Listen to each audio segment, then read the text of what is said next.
My name is Antonio Brown. I'm the Atlanta City Councilman for District 3, and I'm running to be the next 61st mayor of Atlanta.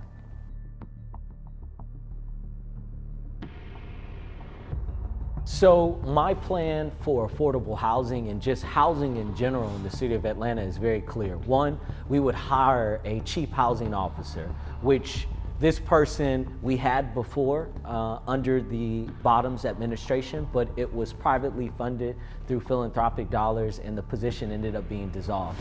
We would fund this position within the budget, and this individual would oversee all of the housing across all of the city agencies, just to ensure that as we begin to move towards addressing affordable housing as a whole, we have someone that can help steer that conversation and that action of actually developing the affordable housing happens in the city of Atlanta.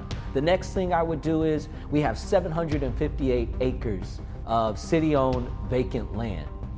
I think that we should hold an auction, and we should auction the land to residents of the city of Atlanta with a priority to legacy residents to help cure the issue of building generational wealth within Atlanta.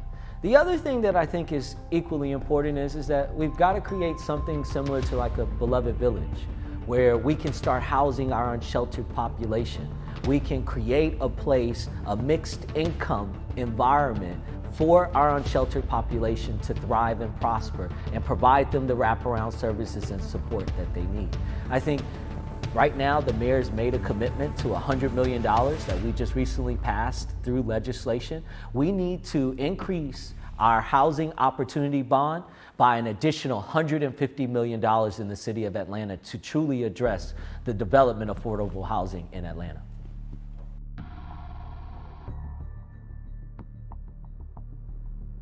So I definitely support the increase of density in single family neighborhoods, but we have to ensure that if we are increasing the density, that the development is a true reflection of the character and the historic values of the community. And the community they have to be a part of the conversation. They have to be a part of the decisions being made in their community when it comes to density.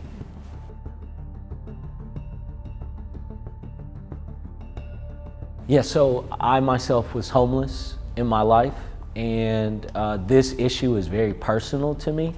One of the things that I plan to do is create a community called the Beloved Village that would house our unsheltered population. It would be a mixed income development where we would have folks from all walks of life and have our unsheltered population integrated into this community so they have something to aspire to and see.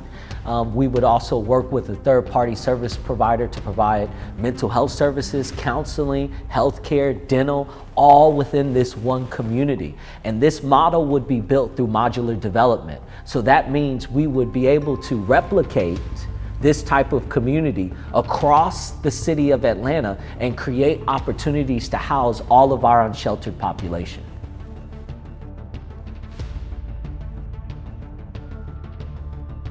So the first thing I would do is an entire overhaul of our public safety system, which I think is important. We are operating under an antiquated public safety system that is not serving the residents of Atlanta.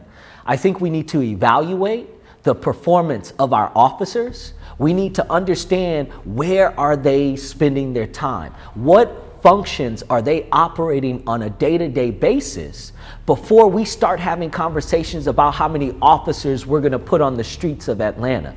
Secondly, we need to move all of the community-oriented functions that the police are currently handling, and we need to move them to a division of non-emergency response, where we have a dedicated non-emergency response number other than 911 for folks to be able to call in to address quality of life issues. I also believe that, we've got to have some sense of accountability. So right now, the structure of our public safety system has got to change. We have to have some independent review of how our officers are operating on the police force, because what happened to that young woman who was mentally ill and handcuffed and kicked in the face was unacceptable and can never happen in the city of Atlanta ever again.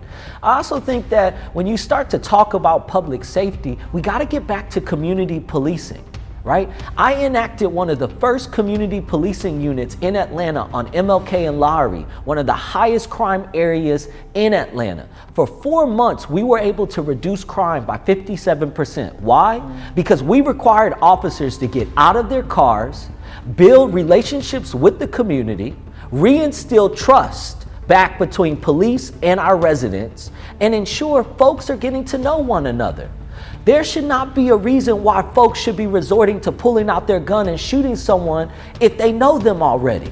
So we've got to get back to that if we're going to truly make Atlanta a place for everyone.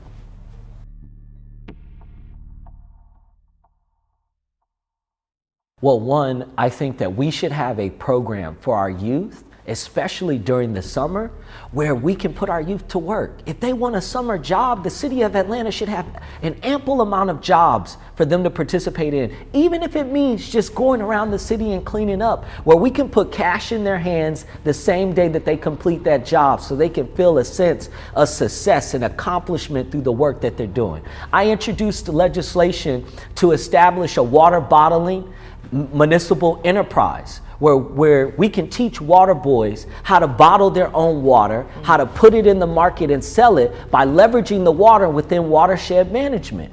We've got to be innovative. We got to think outside of the box and create real opportunities. Why aren't we teaching our young people career trades when they're young? We should be able to help start guiding them into a place of success instead of leaving them in these environments and conditions that are dilapidated, that are not conducive of success, and expecting them to be good citizens of Atlanta. That's not how it works. And we've got to wake up and do something different.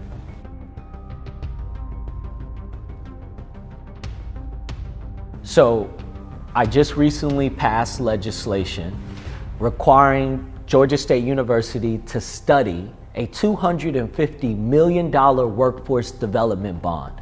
What that would do is the city would bring in-house our infrastructure jobs. We would partner with organizations all over the city of Atlanta, including our unions, to start teaching our residents career trades, giving them an opportunity to be able to make at minimum $20 an hour, plus health insurance, and help them become acclimated to working in Atlanta, thriving in Atlanta, and sustaining in Atlanta.